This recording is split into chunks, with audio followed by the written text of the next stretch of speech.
Today I'm going to talk about something that I found to be really interesting about some of our childhood. Many of us are grown in this environment in our childhood, and you might be one of them. After learning about it, your perspective will change and you would understand how our childhood affects our adult lives. So I'm going to ask you some questions and you have to put yourself in the scenario and see if it rings any bell. Are you the kind of person who takes the burden to do it all by yourself? Are you someone who rarely asks for help and thinks that they should be the one doing it by themselves? Are you the person listening to everyone's problems around you? Do you have hard time opening up about your own problems and thinks that it would be a burden to the other person? Do you find it an obligation to hide anything related to your family? Do you find yourself adjusting your personality based on the environment and hide your true self? Do you take it upon yourself for solving other people's problems, and if you cannot solve them, you feel a sense of guilt? Do you consider yourself a people pleaser? If you are answering yes to some of these questions, you might be raised as a parentified child. Maybe it's not you, maybe it's someone you know. We will go into what is parentification, what are the kinds of parentification, and how being parentified in our childhood shapes our lives as an adult, and how it impacts our relationships with other people, and what type of families are most likely going to have a parentified child, and also a meta-analysis of 95 research papers done on this very topic, and we will discuss the key points they found from that. So let's get into it.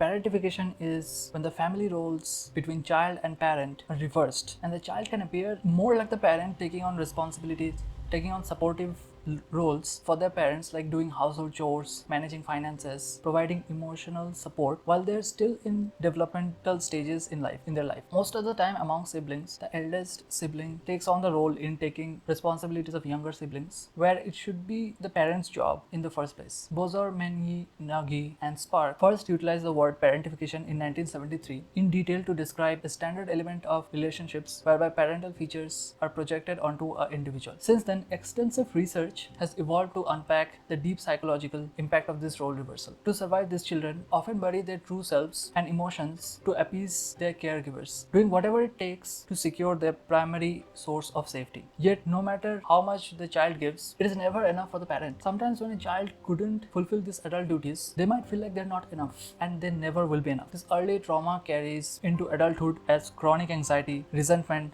low self-esteem, and feeling of being robbed of their childhood, and inability to trust their peers or romantic partners. Sometimes the child feels so embarrassed about the family, and they try to overcompensate by compromising their education, friendships, and future prospects, and focus solely on the household activities. Now, parentification can occur for a variety of reasons, such as parental illness, a parent struggling with chronic physical disability or terminal illness, substance abuse, a caregiver battling addiction, leaving the child to step in as the functional head of the household, divorce or loss, the death or divorce of partner, which forces an overwhelmed single parent to offload adult responsibilities onto the child. Mental health struggles. Parents suffering from severe depression or anxiety relies entirely on the child for emotional stability. Enmeshment and boundary loss. Parents lacking boundary and bringing child as the mediator between husband-wife fights. Sometimes parents unload their emotional baggage to their kids and share intimate stuff with them. Sometimes they will say things like, "It's only you I can say this," which brings a lot of pressure to the child. The child takes it upon themselves to solve the fight between their parents, keep the peace. Socio-economic hardship. Families in the low income brackets where survival requires everyone to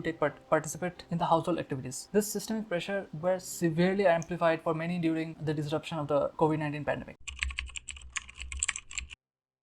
We first need to clear up a common confusion. There is a massive difference between a child learning responsibilities and a child being parentified. Healthy responsibility is when a child does chores, runs occasional errands, or helps out. It teaches them life skills, boosts their confidence, and supports their growth. Parentification is when these tasks are no longer just helping out. They become a heavy, non-negotiable obligation. It is when a child is forced to act as a primary adult because the actual parent is physically or emotionally absent. This completely stalls the child's development, leaving them no time to play, learn, or just be kid. Psychologists generally divide them into two categories: instrumental and emotional parentification. Instrumental parentification. It happens when a child, often the oldest sibling, is forced to take on adult chores. They aren't just cleaning the room, they're making the family budget, paying bills, cooking every meal, and essentially raising their younger siblings. Because they're stuck playing the manager of the house, they have to sacrifice their studies, their hobbies, and their friendships. They're essentially doing the parent's job at this point as a child. Emotional parentification. While instrumental parentification is about what a child does. Emotional parentification is about how a child is forced to feel. It is widely considered the most damaging form because it warps a child's inner world. Instead of parent comforting the child is forced to emotionally support the parent. In this dynamic, the parent treats the child as a therapist, dumping the adult worries, marital issues, and emotional breakdowns onto someone who isn't developmentally ready to understand them. A mediator forcing the child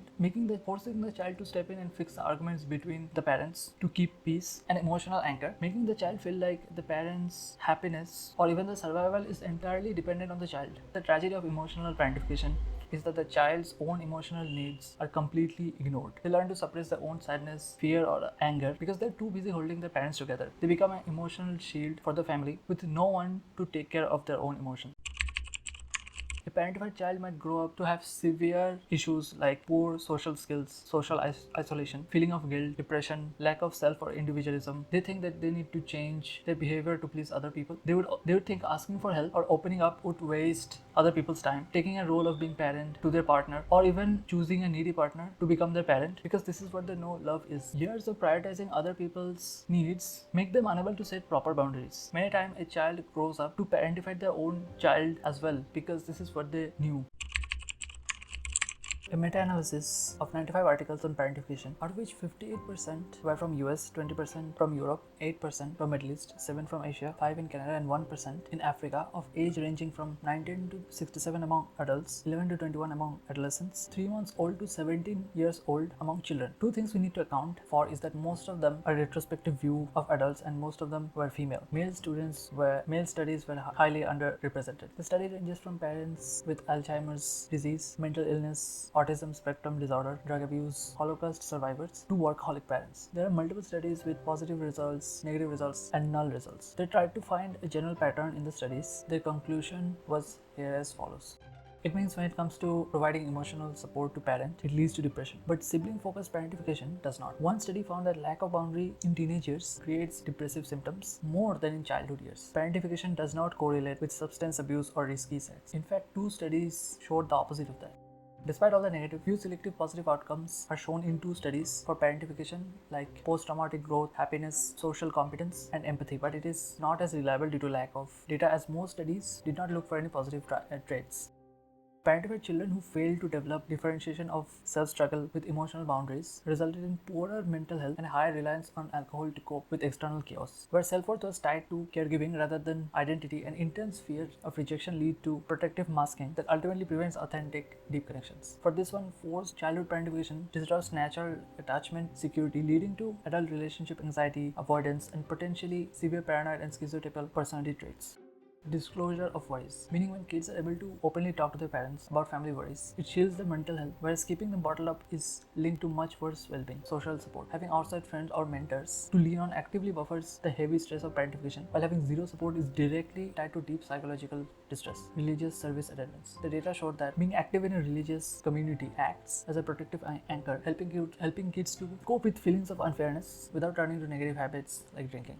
Strengthened relationships with siblings were both an outcome of parentification and helped reinforce and promote personal growth. When building stronger sibling bonds, these youths developed empathy, understanding, acceptance of others, and other social skills. This all contributed to them aspiring to have future careers in human services field, to care for others, and striving to break down mental illness stigma. Some youth protect the parents from stress and anxiety by not speaking about abuse by employers because of worry about losing employment. Some preferred more distance from their mothers, limited contact to avoid conflict despite the tension of wanting closeness. And some balanced alone time and meeting with friends along with it. They described it as lost childhood, and sometimes basic attachment needs were not met in their childhood. Forming relations become hard due to issues of trust and fear, like parentified girls avoided emotional, intimate relationships, thinking that they will owe the person for any support received. Some youths receive parentification as positive, like coping strategies, while others experience terrible mental health. The physical health outcomes increased by risk factor like lack of access to affordable health care, healthy and stable housing, sufficient and quality water and food, harsh or abusive working environment. Addressing this may prevent or mitigate some of the negative outcomes of parentification. Receiving community, social and service support influenced whether youth experienced floundering resilience or thriving outcomes. Small displays of appreciation for children's contributions to the family were related to positive outcomes for children. Okay, by the way, I've added all this resource in the comments, so if you want to read it yourself to learn in depth, you can go ahead and check it out.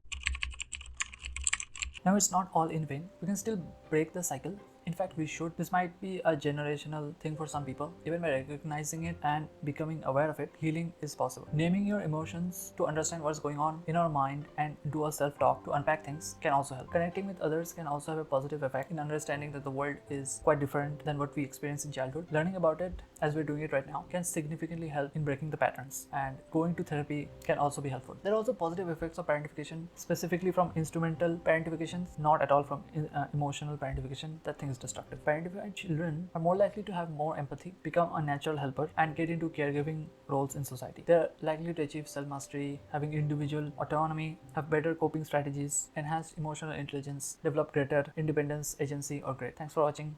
Like, comment, and subscribe.